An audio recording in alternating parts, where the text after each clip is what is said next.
right, then let's kick off the show with the Afrobeats to the World panel session, where D'banj and other key players in the Nigerian entertainment industry talks about the need to protect Afrobeat. Or is it Afropop?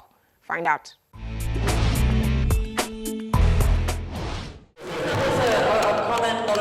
Let's just get one more question in and then... Nigerian entertainer Dapo Oyebanjo, better known as D'banj, joined other key players in the showbiz industry, including Chocolate City Group chairman Aldu Mekori and entertainment entrepreneur Obi Asika, at a panel event tagged Afrobeats to the World. The growth as well as potential of the brand of music, the growing interest of the international music community, and other issues affecting the industry propelled the conversation. They are not doing us a favor. We worked for it. We started from nothing. Nobody helped us. We developed our own labels. We found our own sound. And so what they're doing is coming to reap where they didn't sow. It's not a bad thing. But it must be done on terms that help to build our industry while building the artistry as well. It's not about them coming and saying, oh, well, we're going to sign 17 of you, give you $2 million. It's nice. Now, the other issue about this globalization thing we don't also understand is this, that once they are done with this and we allow everybody to come in as an all-commerce market, they will be done with Africa and they'll move on to the next place. So what is most important is that we don't get too flattered about it. It is good. But what we need to do is negotiate our own terms to make sure that it's sustainable. Distribution systems are big issues up to now. Piracy, being able to collect royalties, publishing, touring.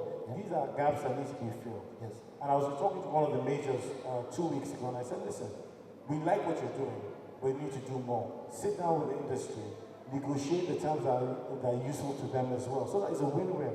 And let it not be like the oil industry as well, where they came in, exploited, messed up the environment, and left.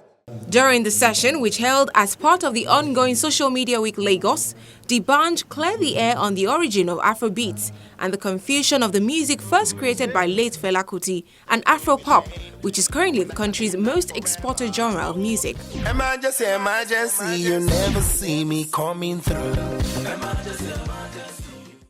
I think Afrobeats is him, Fela, with all due respect. But I think the music we do today should just be called Afro, if you want to call it, because the song you played when we got a stage, Oliver Twist, which, you know, top 10 record all around the world, it's not an Afrobeat record. It's an Afro-pop record. So, and when Ice Prince you mentioned, sir, would be doing Afro-rap, if I'm right. So I agree that because everybody loves Afrobeat because the legend Fela took the gospel that far first. But it's time for us to just know that music is universal. And that's why I said if we don't know what we want credit for, we will just be here.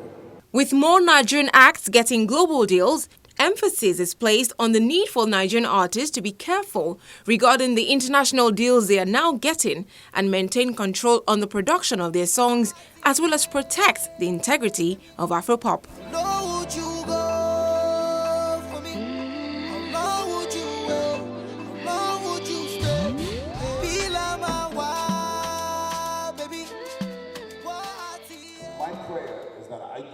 Ever want our music, the scene we've created, to become reggaeton.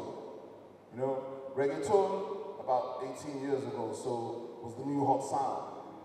The majors got involved. So how do you prevent that from happening? Because the essence of the sound still has to be controlled by the independents.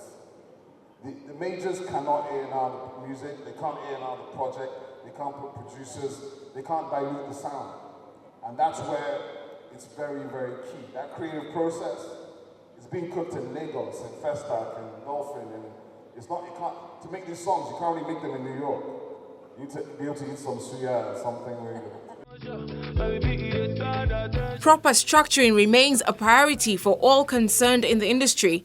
The euphoria of the meteoric rise recorded by various acts is easily dampened by the reality that no Nigerian musician is yet to conduct a national tour.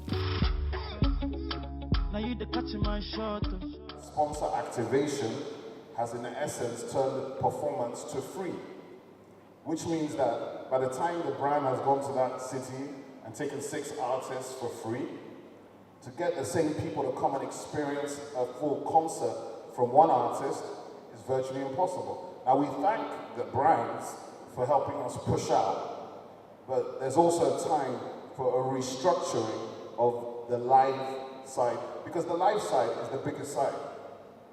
If Dabo goes on tour in West Africa and does 75 dates, 10,000 tickets, 750,000 tickets, and it's announced tomorrow, and the ticketing is in place, and it sells out in 1 hour, and he's only going on tour in 3 months' time, he's already banked 1 billion naira. It's already in the bank. That's how touring works worldwide. We need to, I know there's a panel on this later, but it's not just about the show. So if the majors are coming, they need to help us with the business, the logistics. Right, so how do we maximize that? How do we make the money? Proper partnership. First of all, I want to say something. When you asked why are they here now, they can see the money. Money no dey lie. You understand? Even in America, they know that Africa is where the money is.